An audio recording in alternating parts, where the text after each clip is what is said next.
கர்த்தருடைய பரிசுத்த நாமத்திற்கு மகிமுண்டாகட்டும். ஆண்டவராகிய இயேசு கிறிஸ்துவின் நாமத்தினாலே அன்பு கர்த்தருடைய பிள்ளைகளாகிய தங்கள் அனைவருக்கும் ஸ்வீட் ஊழியத்தின் சார்பாக வாழ்த்துக்களையும் ஸ்தோத்திரங்களையும் தெரிவித்துக் கொள்கின்றேன். மத்தேயு எழுதின நற்செய்தி நூல் 16ஆம் அதிகாரம் 23வது வசனம். மத்தேயு 16ஆம் அதிகாரம் வசனம் 23.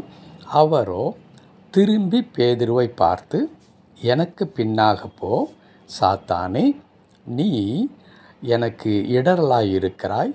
தேவனுக்கு ஏற்றவைகளை சிந்தியாமல் மனுஷருக்கு ஏற்றவைகளை சிந்திக்கிறாய் என்றார். நீ எனக்கு இடரலாயிருக்கிறாய், தேவனுக்கு ஏற்றவைகளை சிந்தியாமல் மனுஷருக்கு ஏற்றவைகளை சிந்திக்கிறாய் என்றார். என் அன்பு கடவுளுடைய பிள்ளைகளே, ஆண்டவராகிய இயேசு கிறிஸ்து சீஷர்களை அழைத்து அவர்களோடு கூட ஆண்டவர் தாம் படப்போகிறதான பாடுகள், சந்திக்கவிருக்கிறதான சிலுவை மரணம் போன்றவற்றை அவர் பகிர்ந்து கொள்ளுகிறார். அப்பொழுது பேதுரு இயேசு கிறிஸ்துவை தனியே அழைத்து, ஆண்டவரே, இது உமக்கு நேரிடக்கூடாது, இதை நாங்கள் அனுமதிக்க மாட்டோம், இதெல்லாம் தேவையில்லை என்று ஆலோசனை சொல்லுகின்றார். அப்படி ஆலோசனை சொல்லும் பொழுதுதான் ஆண்டவராகிய இயேசு கிறிஸ்து பேதுருவை கடிந்து பேசின வார்த்தையை இன்றைக்கு நாம் வாசிக்க கேட்டோம்.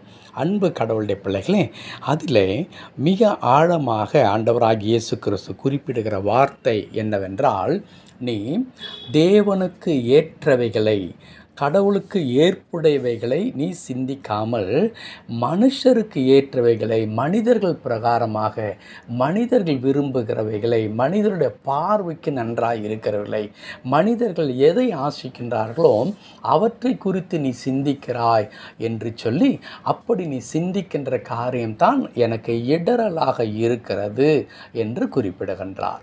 என் அன்பு கடவுளுடைய பிள்ளைகளே, இந்த வார்த்தையில் இருந்து இந்த காலை நேரத்தில் நீங்களும் நானும் as a child of God, ஒரு கடவுளுடைய ஒரு குழந்தையாக, பிள்ளையாக, ஆண்டவரால் தெரிந்து கொள்ளப்பட்டவர்களாக கற்றுக்கொள்ளக்கூடிய ஒரு காரியம் என்னவென்று சொன்னால், நம்முடைய வாழ்க்கையின் ஒவ்வொரு காரியத்தையும் நான் கடவுளுடைய பிள்ளை என்கிறதான ஸ்தானத்திலிருந்து சிந்தித்து தீர்மானங்களை, முடிவுகளை எடுக்க வேண்டிய கட்டாயம் நமக்கு இருக்கிறது.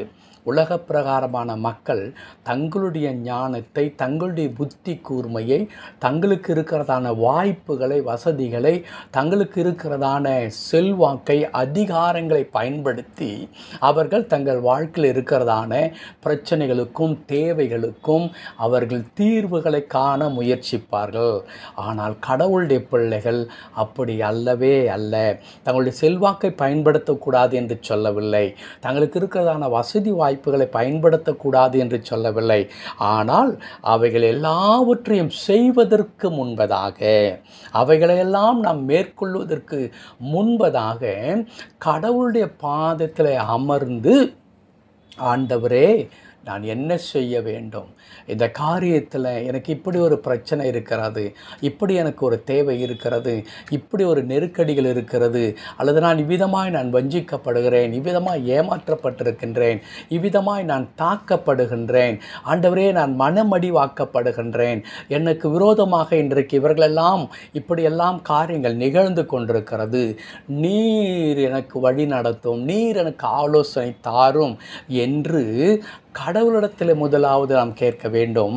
அதுதான் தேவ சித்தமாக இருக்கிறது. பேதுருவை பார்த்து அதைத்தான் சொல்லித் தருகிறார். வெறுமனே பேதுருவை நீ அப்பாலே போ சாத்தானே என்று சொல்வது கடவுளுடைய நோக்கம் அல்ல. மாறாக தனக்கேற்றவைகளை, மனிதர்களுக்கு ஏற்றவைகளை அவன் சிந்திக்கக்கூடாது. ஒரு கடவுளுடைய சீஷனாக கடவுள் பேதுரு மேல் அவ்வளோ பெரிய திட்டங்களை வைத்திருக்கும் பொழுது அவருடைய எண்ணமெல்லாம் கடவுளுக்கு அடுத்ததாகவும் கடவுளுக்கு பிரியமானதாகவும் இருக்க வேண்டுமே தவிர தான் விரும்புகிறதை செய்ய வேண்டும் என்ற எண்ணம் பேதுருவுக்கு இருக்கக்கூடாது என்பதை அங்கே வலியுறுத்துகின்றார். என் அன்பு கடவுளுடைய பிள்ளைகளே, நீங்களும் நானும் கூட நம்முடைய வாழ்க்கையின் அநேக காரியங்களுக்கு தீர்வுகளை எதிர்பார்த்து காத்து கொண்டிருக்கிறோம் அல்லவா? முடிவுகளை எதிர்பார்த்து காத்து கொண்டிருக்கிறோம் அல்லவா? நீங்கள் அநேக வழிகளில் முயற்சிக்கிறீர்கள். அது எதுவும் தவறு இல்லை என்று நான் சொல்லவே மாட்டேன். ஆனால் அதே நேரத்தில் அவை எல்லாவற்றையும் செய்வதற்கு முன்பதாக ஆண்டவருடைய பாதத்தில் உட்கார்ந்து ஆண்டவருடைய ஒத்தாசையை, ஆண்டவருடைய வழிநடத்துதலை நாம் பெற்றுக்கொள்ள வேண்டும். தாவீது தன்னோடு இருந்த மக்களும் ஒரு நாள் தனக்குள்ளே எல்லாவற்றையும் இழந்து விடுகிறார்கள் என்பது தெரியும் இல்லையா? அவர்கள் போர் செய்துவிட்டு வந்து பார்க்கும் பொழுது தன்னுடைய மனைவி, பிள்ளைகள் எல்லாரும் என்ன செய்கிறார்கள்? அங்கே சிறைபிடிக்கப்பட்டு தீக்கரையாக்கப்பட்டிருக்கிறது அந்த இடம். அப்பொழுது வேதம் சொல்லுகிறது, தாவீதுக்கு விரோதமாக எல்லாரும் எழும்பினார்கள்.